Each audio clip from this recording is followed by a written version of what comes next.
What is going on, everybody? Welcome into Celtics Talk Weekly Post-Game Show. I am your host, Rob Tan. Join with me.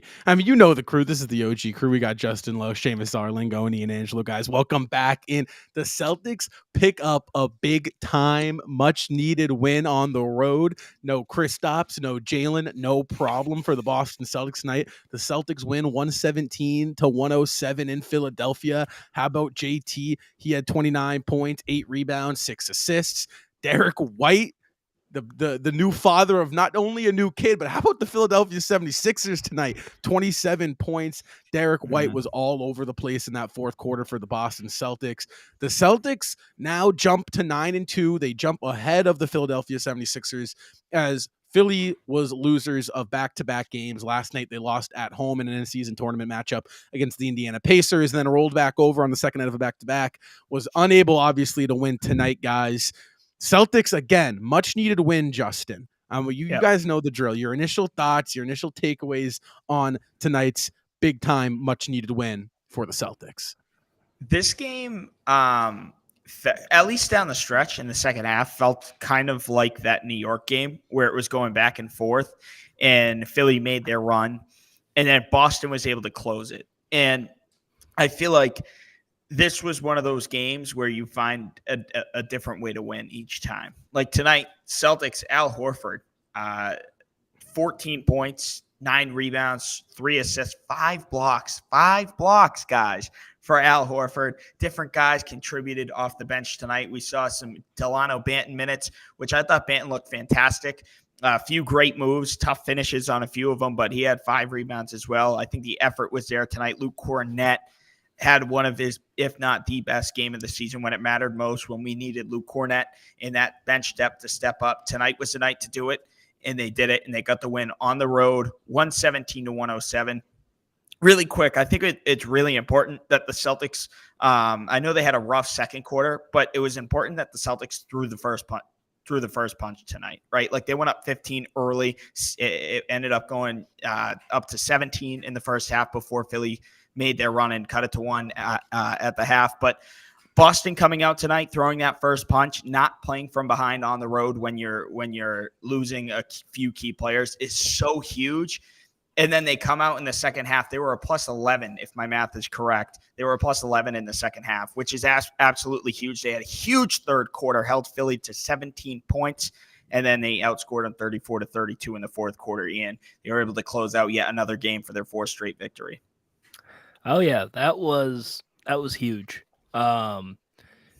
See, we've been talking about pretty much nonstop after every game, it feels like, about the Celtics bench. And we're like, oh, are they good enough? Can we only play like Hauser? Is Cornette going to be, anything? Is Peyton Pritchard going to do anything? I mean, tonight, without 2 of your starting, without 2 of your big stars, your 2 starting guys, I mean, Tatum, Brown, and Porzingis, like almost every game have all scored 20, it feels like. Right. So without 2 of those guys in the lineup, you had every single person on the Celtics team score points tonight in one way or another. Banton was insane. Svi Mykhailiuk came into the game and immediately hit a 3, and he cleaned up a rebound. I mean, Luke Cornett, in the fourth quarter, he was getting cooked on defense, but it didn't matter because on the other end, he was putting back every single shot that they took. And I mean, we had questions about the depth. Now, I don't think you're going to get this performance every single night, and I think it's unreasonable to expect that. However, if this Celtics bench can hold up the way that they held up tonight in a playoff series, I think the Celtics are going to be a force to be reckoned with. And also, shout out Derek White. I feel like throughout the game, whether it was White, Horford, Tatum, Holiday, all 4 of those guys at one point were kind of carrying the Celtics, it felt like, on offense. So the fact that Derek White came in the fourth quarter and just absolutely went insane, I'd shout out to Derek White. He was huge, especially because Tatum wasn't doing great up until the fourth quarter. Right. Crown us Atlantic Division champs now. Friday, we took out the Brooklyn Nets. Sunday, we took out the Toronto Raptors. Saturday, we took out the Toronto Raptors. Monday, we took out the New York Knicks. And tonight we avenged last week's loss to the Philadelphia 76ers in Philadelphia with a win without Kristaps Porzingis, without Jaylen Brown. And that's obviously huge for the Celtics. Of course, they're two of the top three players on the Celtics missing tonight, and we were able to pull out the win in Philadelphia. This win for the Celtics was massive, especially considering what transpired in Philadelphia a week ago. So far, the Celtics have only lost to two teams, the 76ers and the Timberwolves. Looking at those two teams play thus far, those are going to be teams to reckon with later on down the line. And one of those two teams might be a team the Celtics will have to face in the finals. The other, though, could be a first-round team, could be a second-round team, could be a conference finals opponent in the Philadelphia 76ers. And tonight, the Celtics went into their building without two of their three top players and defeated the 76ers behind a stellar performance by Jason Tatum and Derek White. Derek White, I mean, without Jaylen Brown, without Porzingis, he really filled in those minutes, those points, those opportunities. You look at his stat line tonight, I mean, it's a star stat line. 7 of 12 from the floor, 4 of 8 from 3. And this is really where the star comes into play. He was 9 of 10 from the free throw line, 9 of 10. Those were 10 huge free throws, a couple down the stretch as well to close out the game. And, of course, 27 points to go along with 5 assists and 3 rebounds. Tatum did his thing as well. He was huge down the stretch. And you guys mentioned it, Al Horford. Vintage Al Horford tonight, 5 blocks. I think we tend to forget, too, that the 76ers, Al's former team, who he didn't exactly succeed with, and that fan base feels a certain way about him. And every time he goes in there, I'm sure he has an extra motivation to play well. And that's exactly what we saw out of him tonight. And you guys talked about the bench as well, and we talked about the bench so much. Tonight, after the performance last Friday against Brooklyn, I believe we gained a little bit more optimism surrounding the bench, but tonight was even more of an affirmation for that, because you see the bench didn't go nuts tonight, but they played well. They took 18 shots. Each player, I thought, played particularly well. Luke Cornett was 4 of 4. Svi Mykhailiuk 2 of 4. He was super aggressive, hitting 1-3 straight away right as he came off the bench. And then Delano Bent, I know he was 1 of 4, but I posted on my page, it felt like he was getting to the goal line, but just dropping the ball every single time. He was making spectacular plays. We all saw that play against Patrick Beverley, just put him on the floor and just couldn't. He just blew the floater. And he had another opportunity, too, where he just blew a layup after blowing past the 76ers defense. But seeing the bench play tonight and against the Brooklyn Nets last Friday, I mean, right now you're feeling real good. We're feeling real good as Celtics fans about this team now moving 9-2 on the season. Can I ask you something? I know it's early in November, Seamus, but does the bench playing like this specifically against these two opponents like Brooklyn and Philly, who are not only in your division, but you're almost, let's face it, almost guaranteed to see them, one of those two teams, if not both teams, in the playoffs, whether it's the first, second, or third round. Does that give you that little extra confidence that you're seeing that these guys step up against potential playoff matchups, even though it's early in the season? Undoubtedly. I mean, against these opponents, of course, the 76ers and Nets, they're a little bit different in terms of their talent level. The 76ers, they have Joel Embiid, and the Nets just simply don't have a player like that right now. And the first thing that comes to mind, too, I shouldn't say the first thing, but something that comes to mind to me tonight after tonight's game is that, we won this way tonight. And a lot of people, I'm not saying that we can't win with Jaylen Brown and Kristaps Porzingis in the lineup, and it's not going to be better with them, because it is.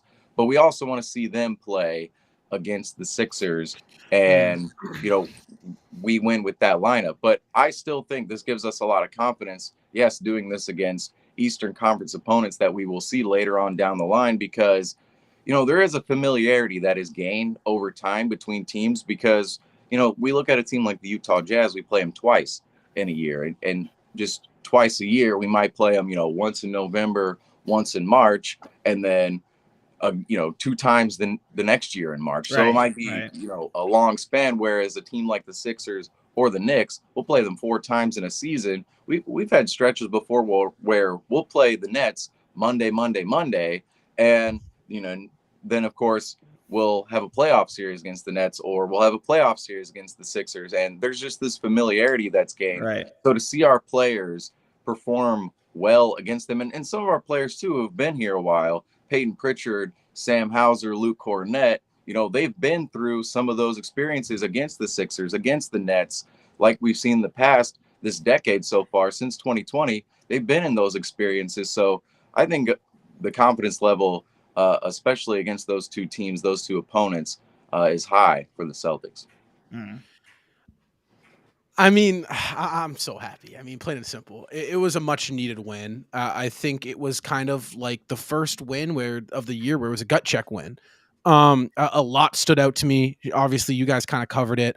Derek White was huge, but we're used to this. I mean, that's we know who this guy is. We know who he can be. That's why we brought him here. I thought Al Horford was phenomenal. He shadowed Joel Embiid all night. He played identical minutes to Joel Embiid. I think this Al Horford is he's still here. I tweeted this out on Celtics Talk Weekly Twitter. I think the difference with Al this year is he's following a kind of a new routine coming off the bench here.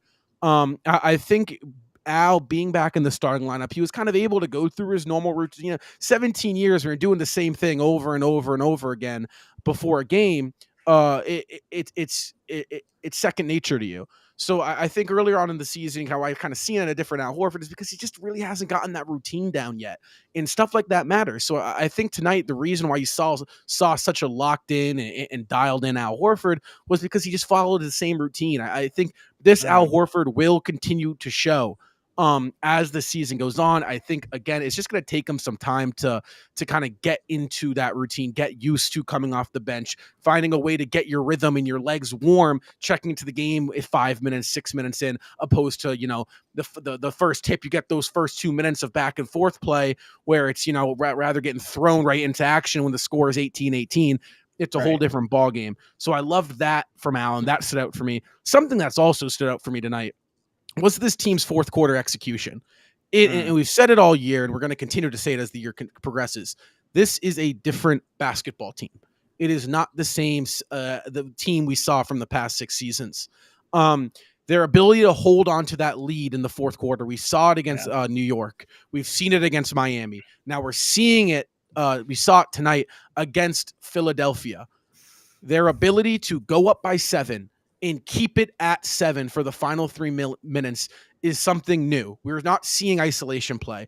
The play that stood out to me was a swing from Tatum to Hauser across the court to Holiday to White, which led to a drive, led to a kick out Jason Tatum, step in, open 3, who he nailed it. Celtics lead went back to 8. I think Maxey came down and hit a 3 after that, but it was just the ball movement with 3 minutes left, in the sense of this game is nowhere close to being done. We're not burning clock. Our offense is still moving at a steady and at an efficient pace. I think that's huge for the Celtics, because that was a real problem. I mean, we can bring up many games throughout the course of the past 5-6 seasons with this Celtic squad that they just gave games up because of that. So I think those are the biggest things that stood out to me tonight. I hate to nitpick. I don't love the amount of threes we're taking, especially in that second and third quarter. That second quarter when the game got physical and Philly put their bench in, and the game sped up and got more physical and the refs weren't blowing the whistle, the Celtics just kind of fell back into that, settle for 3 mentality where if it's falling, we look great. And if it's not falling, we look pedestrian. So again, I hate to nitpick in such a big time win, but my thoughts and reactions throughout the game, I would be crazy not to address that at least a little bit. Right. But can I tell you something, though? The plus side of those 3-pointers tonight, Rob? Right. Celtics, go for it. The Celtics, I think the difference between if we're going to go on a tangent and talk about the threes here, I think the difference between last year and this year is, first of all, a lot of them were forced last year. I feel as if, and I hate to call names out, but I feel like Marcus Smart, a lot of forced threes early in the shot clock. I feel like this year, ball's touching the paint a lot more. Ball is finding the post a lot more. That's leading to a kick-out 3. If it is a little bit of a difference between generating good looks from 3 and then shooting just terrible looks from 3. I will admit, if the Celtics are going to shoot threes and they're going to miss them, and they're going to go down and play defense the way that they've been playing this year. I'm not saying that I'm okay with that offense. I'm not, but I am saying it helps a lot that when the Celtics aren't shooting good from behind the arc, they're not letting that dictate their entire game, and they're not getting blown out, and they're not losing games from it. I don't know if I'd say it doesn't dictate their game, because I think in the two games. I think it does. I think last year the Celtics weren't shooting good from three. They let that dictate their entire game. They would not play defense from it. They let that get to them. That's fair. This year, that's not the case. But I do think offensively, this team's so talented that when that shot's not there, you got to start. You have to have the wherewithal to say, okay, right now it's not going. That doesn't mean you can't get it going later on in the game. But in that second quarter, when Joel Embiid's out of the game, it should be attack the paint, attack the paint, right? Yep. Every single time down the floor. And even when Embiid's in the game, it should still be attack Joel, but it should be attack Joel to look to kick out. So I think that, listen, the paint touches. Yes, yep. I don't want to be a live and die by the 3 team. I don't think we're necessarily there yet, but we have seen that historically speaking, that doesn't work. It just doesn't. And I don't. Again, I'm not here to nitpick. I love the win tonight. I think down the stretch, totality, 48 minutes. I loved what I saw from Boston. Outside that second quarter, I thought they were great. However, it is something that I think it's worth mentioning. Was the amount of 3-pointers taken? However, we do have to get going here. Derek White tonight is your player of the game. How could it not be Mr. Derek White? 27 points. 3 rebounds, 5 assists, 4 made 3-pointers. And let's take a look at that player of the game tracker. Yeah, Derek White's getting up there. He's got 2 now. Obviously, Jason Tatum's still in the lead. Jaylen Brown sitting there at 3. Kristaps Porzingis, he's got 2. Now, Ian, how big? I mean, I know we kind of dabbled into it, but how big of a luxury is it for the Celtics to have a guy who's their 5th best player in a game in which you're missing 2 starters, and I know it puts a big smile on your face because I know you're loving them. How big is it to have a guy like Derek White just do something like this tonight? I love Derek White, man. He's so good. And I don't think it's a coincidence that the only 2 games the Celtics have lost this year were the games that Derek White didn't play in. So, I don't know. Take that for what you will. No, you're right. 100%. 100%. But yeah, I mean, it's just, I feel like it's kind of funny to think about because Derek White and Jason Tatum were in the same draft class, but the development that Derek White has had in his game ever since he's come to the Celtics has been absolutely incredible. He was a pretty solid player in San Antonio before he came over to Boston, but now that he's here, he's taken his game to a whole nother level. I'm pretty confident anytime he shoots a 3, I think it's going to go in. Like, his shot has improved so much from when he first got here to now. And the fact that, like you said, he's our 5th offensive option in a way. And the fact that he can go out there and he can drop 27 on the 76ers and play elite defense.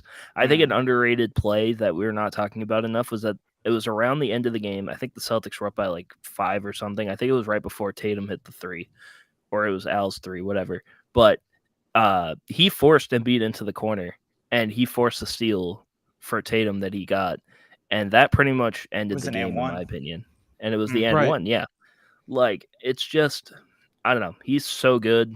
And, he's not, I said this before the beginning of the year, he's not going to get talked about enough by a whole lot of people.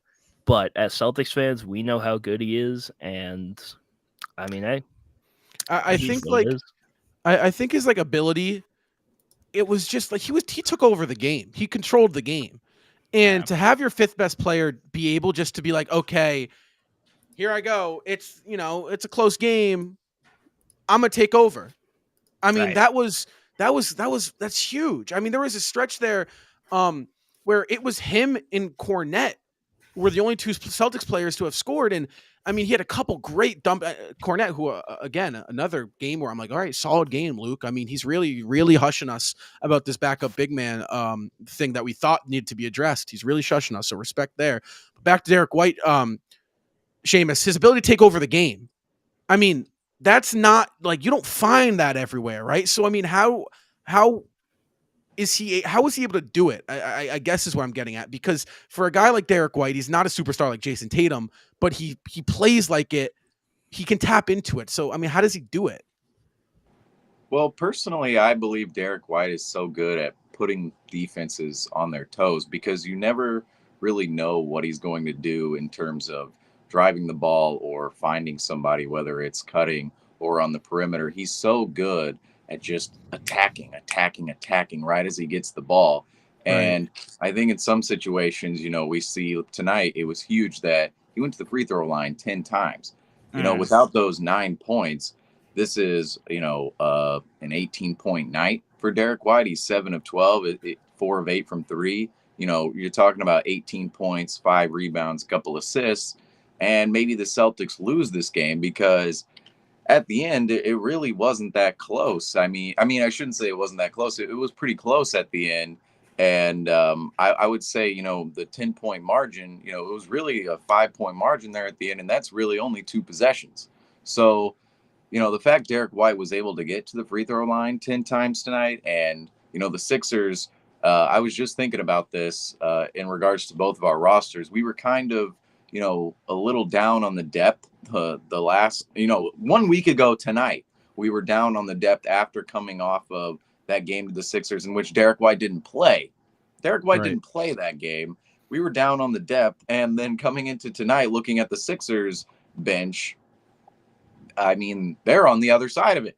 They're really on the other side of it because outside of Jaden Springer and Paul Reed for short moments, and Paul Reed, I mean, he hit a three that, it was one of those threes where you're thinking 9 out of 10 times that shot is never going in.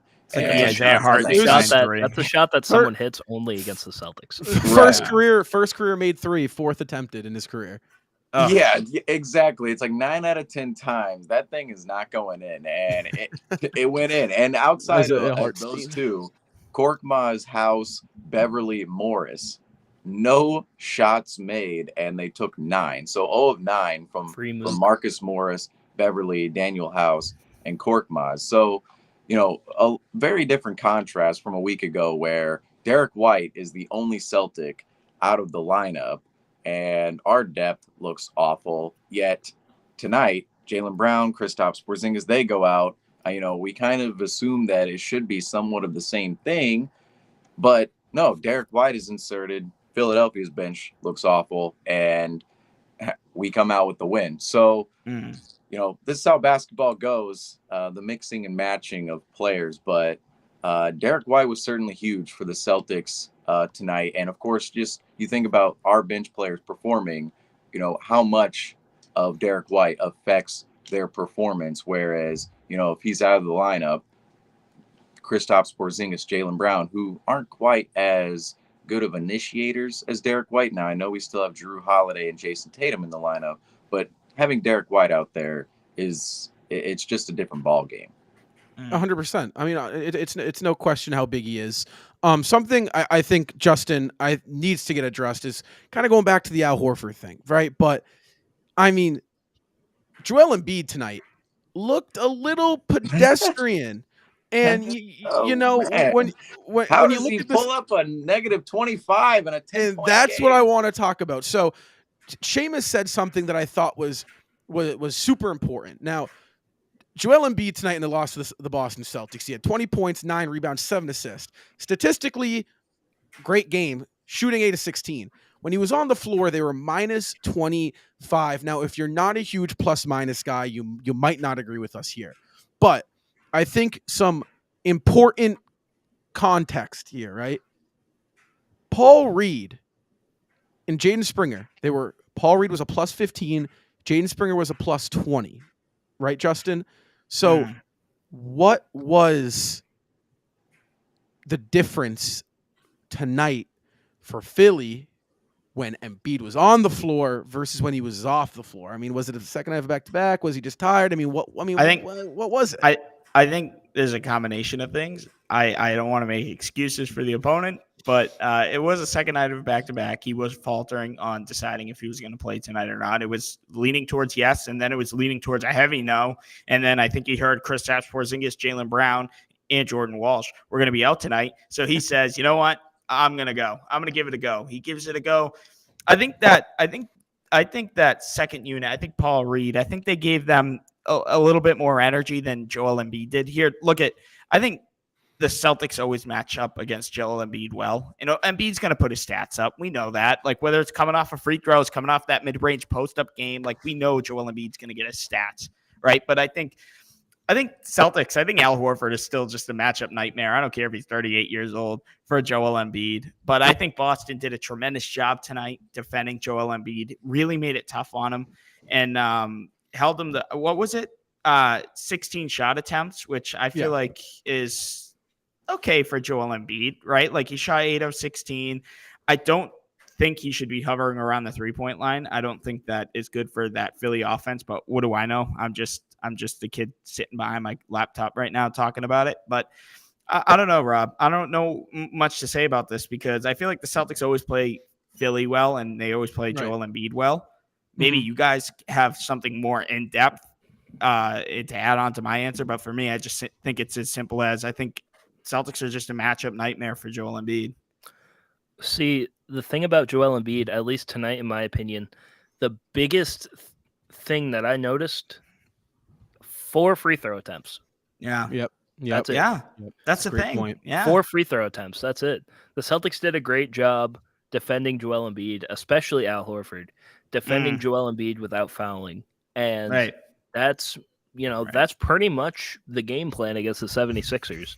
If you can avoid fouling Joel Embiid, Tyrese Maxey, Tobias Harris, getting them to the line, because they're all great free throw shooters. Right. If you can avoid fouling them, it kind of takes away an element of Philly's offense that, they kind of rely on a little bit. And I was kind of having the debate the other day with some people talking about free throw merchant, quote unquote. And obviously that's a negative term, but it can also be used to talk about players who kind of rely on free throws to get a lot of points. 100%. And Joel Embiid just happens to be one of those players that the free throw line is one of his best assets. He can get to the line, he can make free throws, and that's a huge part of his game. Whether we like it or not is, up to us, but regardless, that's what's made him such a great player. And the fact that he only had 4 free throw attempts tonight, and he still had 20 points. So 20 points is 20 points no matter what. But we took away an element of his game that he relies on a lot, and it worked out in the Celtics' favor. I also think that I like that point because once you're fouling Embiid, the game opens up for him. He can get to his spots. You figure the whistle blows, 3 or 4 times. He's got 8 points from the line. And then you're thinking, okay, well, I can't foul this guy. I gotta, go lighter on him. He can get to his spot. So, I definitely agree there. I think how the game was being called, the refs really weren't blowing the whistle much. They were kind of letting these two teams go at it.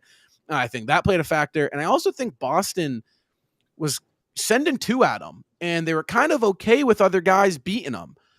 You saw a couple times Holiday went for that steal, and they sent 2 at him, and they were okay with, like, listen, if Embiid can pick us apart here, and if he can, and Embiid, credit where credit's due. If there's one thing Embiid has improved on, is he's actually turned into a pretty solid passer.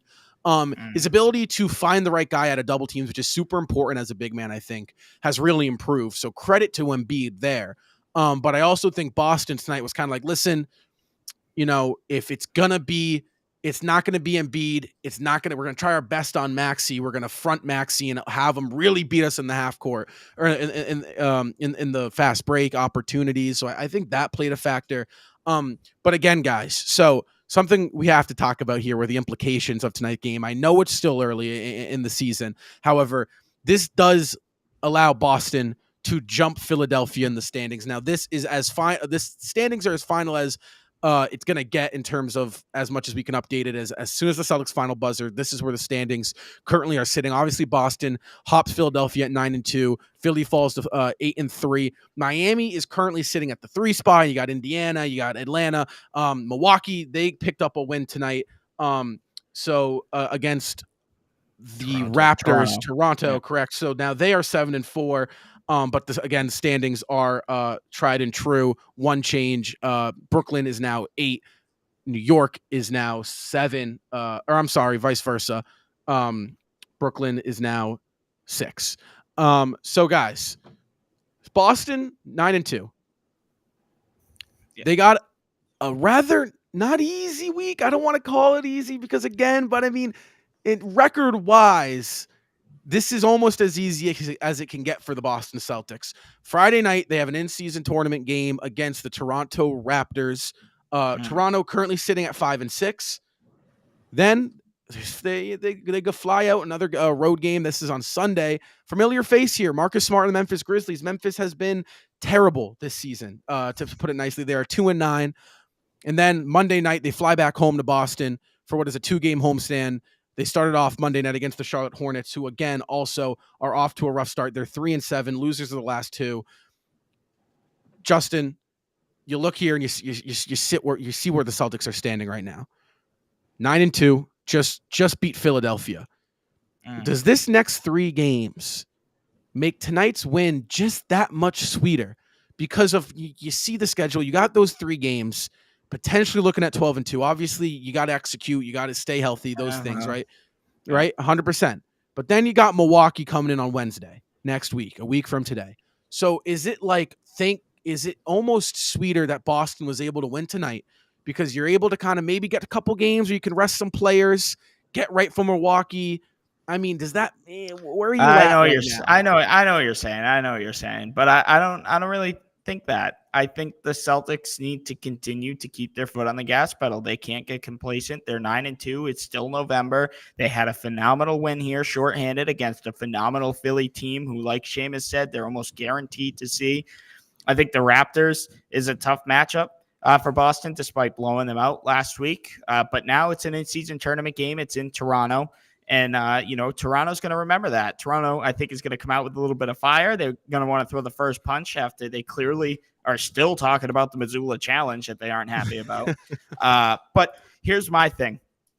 For this win to mean anything significant, at least here in November, Celtics got to go out and win these games. These are games the Celtics are supposed to win. With all due respect to the Charlotte Hornets, the Memphis Grizzlies, and the Toronto Raptors, they're tough, gritty teams, young teams. We know that. They're clearly better than all 3 of these teams. They need to go out and follow these up with wins. I know the in-season tournament game in Toronto is going to be electric. Toronto always has an electric crowd, especially in a playoff-like atmosphere.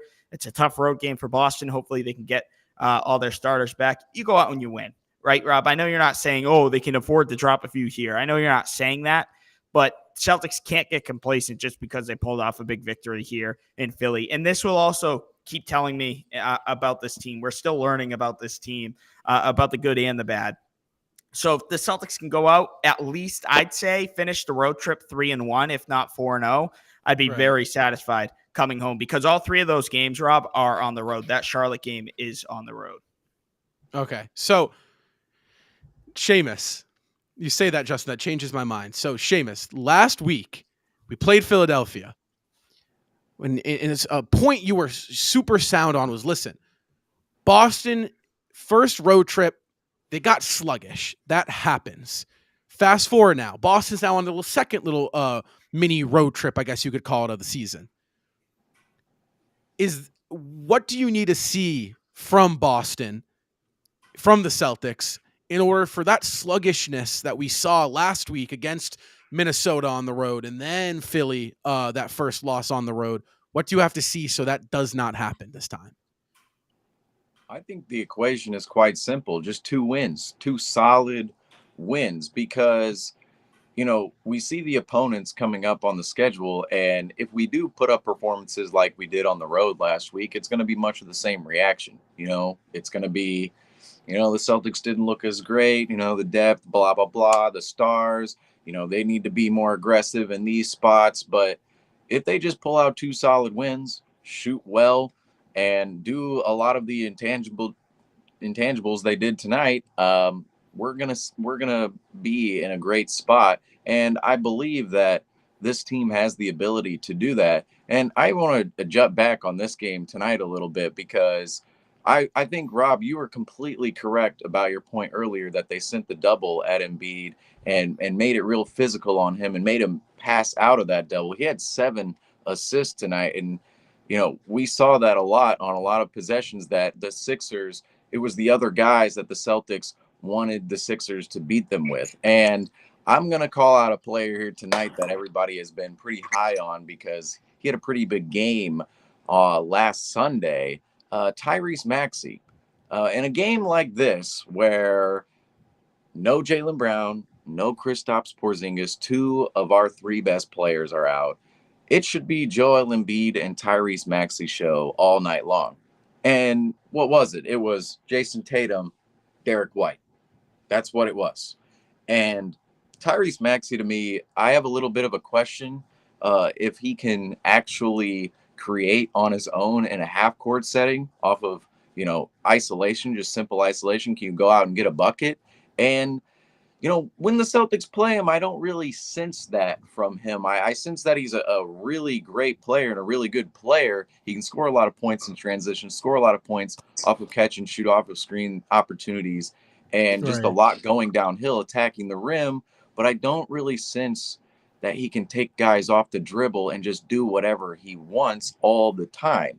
And we'll see that develop in his game over time. But I just noticed that tonight about the Sixers that, this should have been a game in which their star players take over. And it just didn't 100%. necessarily feel like that. And the Celtics, like we're mentioning, came out with a massive win and are now in position to go out and reconcile what they didn't do last road trip. Now on this road trip, going to Toronto, playing which I should mention too. This Toronto game on Friday, it's going to be a little bit of a bigger game, in-season tournament game in Toronto. Right. Toronto is playing their first in-season tournament game. They have not played an in-season tournament game yet. They're the only team not to play a game, so that'll be a bigger game in Toronto. And then we go to Memphis.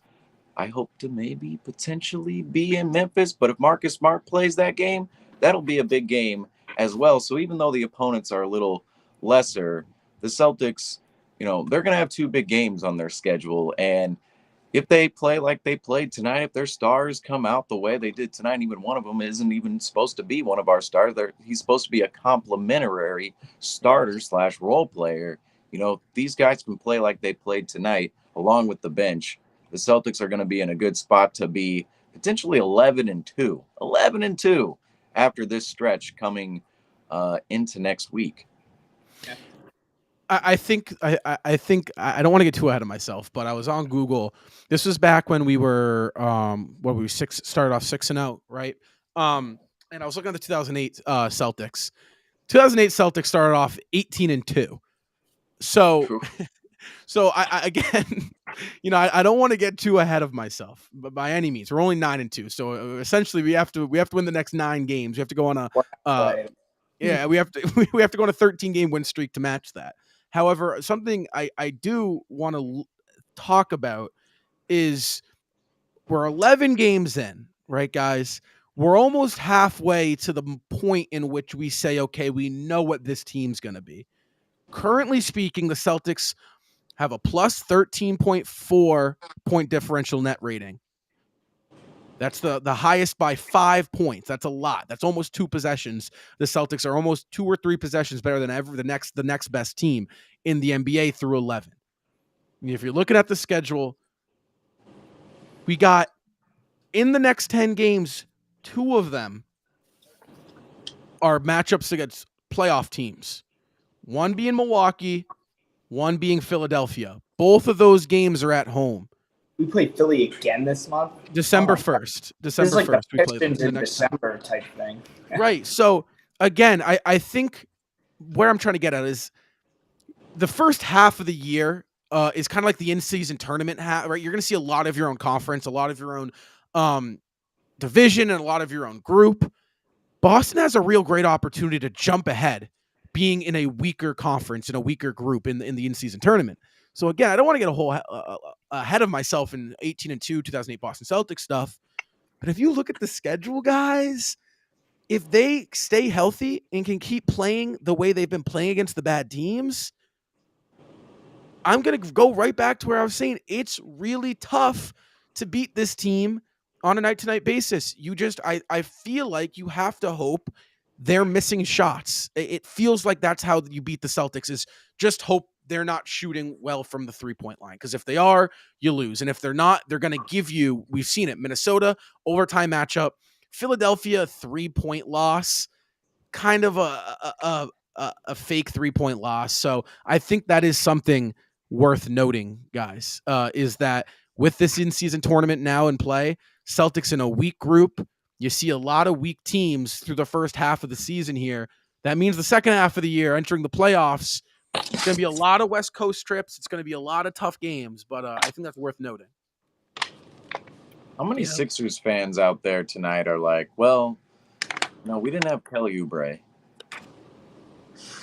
That's the thing that they've been arguing. Celtics and Philly Twitter have been arguing all night. That's been a thing.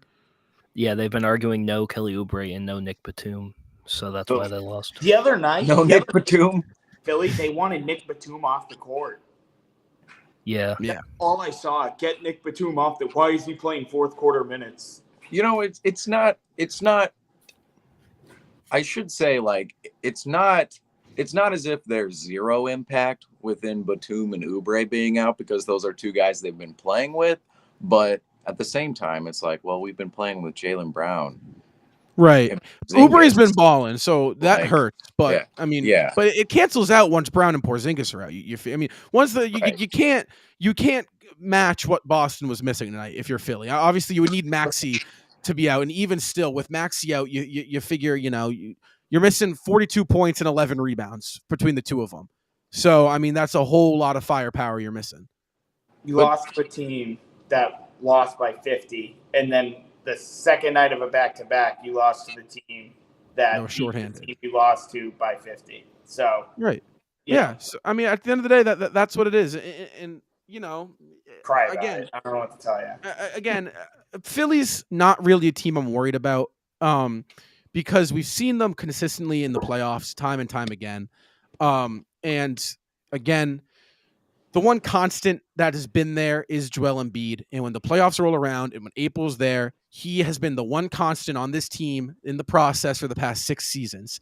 They have blamed it on Brett Brown. They have blamed it on James Harden. They have blamed it on the Kawhi Leonard bounce-in shot at the end of the Game 7. They have blamed it on almost Ben Simmons. They've blamed it on everything. They have found every excuse in the book, Philadelphia. Well, how about the one guy that's consistently been there? Doc Rivers, another scapegoat.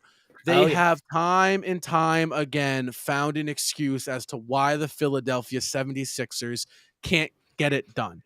Now, does this game on November 15th on a Wednesday night in Philadelphia, regular season game 11, mean anything in terms of playoff implications? Not really.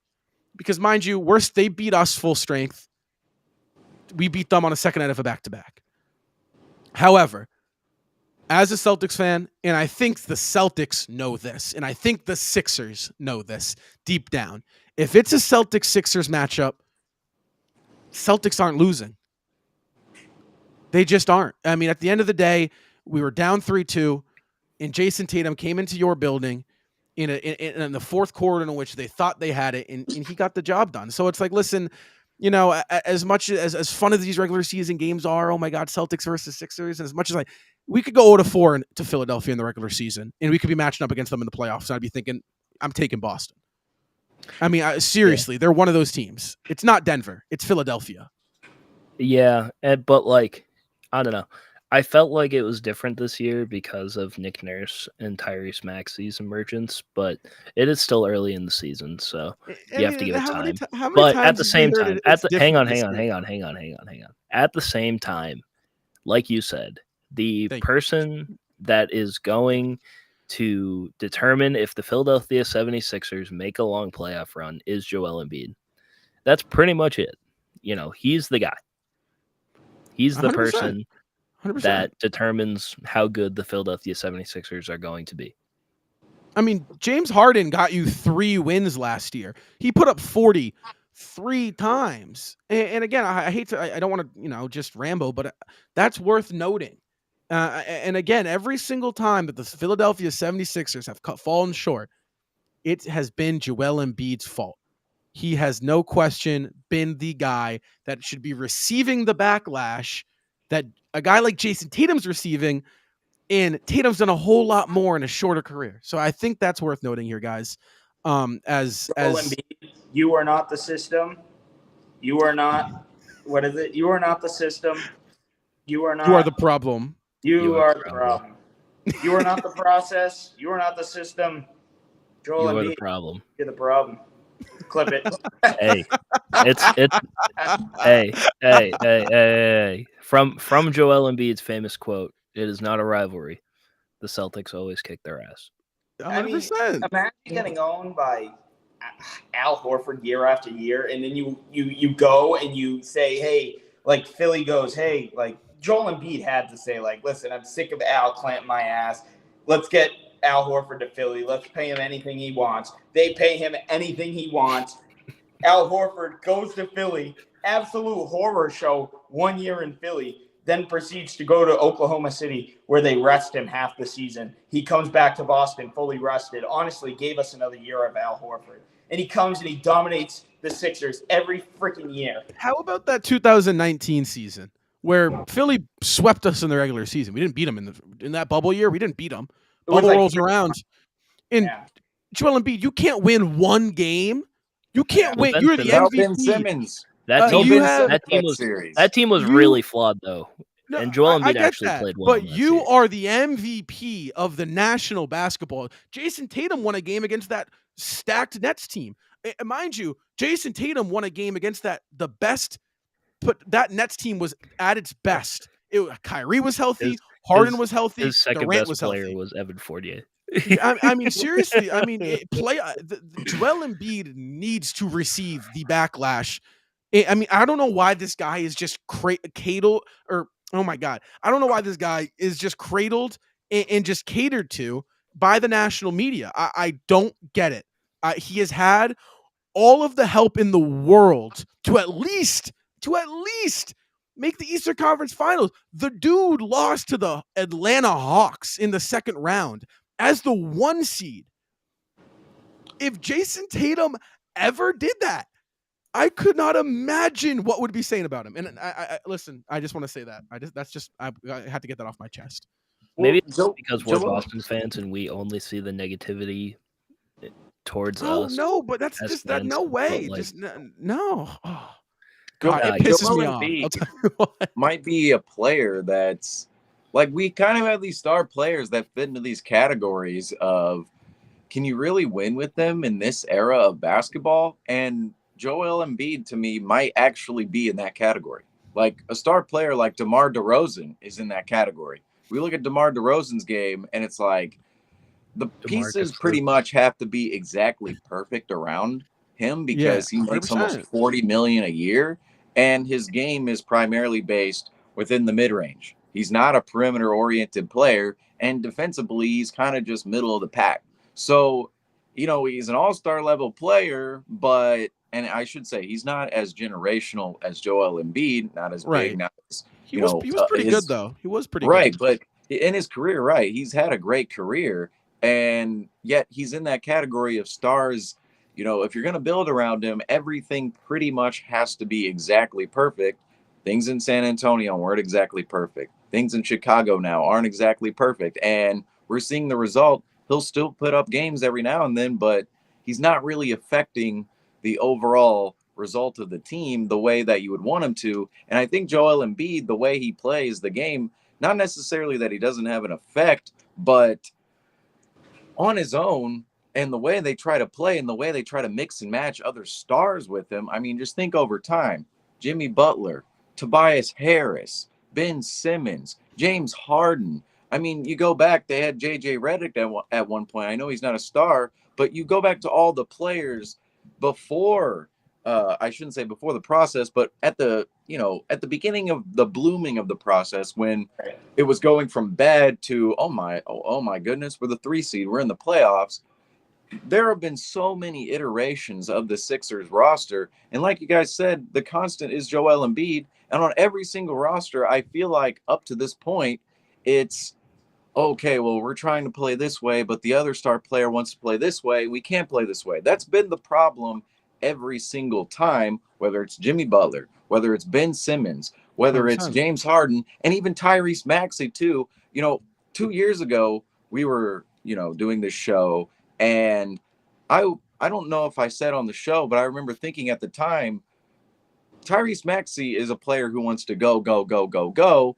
Last 100%. year and the year before, the Sixers, they want to play in a half-court setting because James Harden doesn't want to run the floor and Joel Embiid doesn't want to run the floor. So Tyrese Maxey going up and down the floor versus Joel Embiid, and then, of course, James Harden, who's now shipped away, they're playing in the half-court. That just doesn't quite match up. And to me, Joel Embiid, you need to have the correct pieces around him in order for him to succeed. He's not a player you can just plug and go. We see other star players, you can kind of just plug and go. Chris Paul's a plug and go type player. He can pretty much succeed in any situation and affect that situation positively. Joel Embiid, everything has to be perfect. Everything has to be perfect, or if it's not, it just doesn't look the same. And I think this is really the one roster in which he has a chance to maybe kill a lot of that narrative, because the only other star player here is Tyrese Maxey.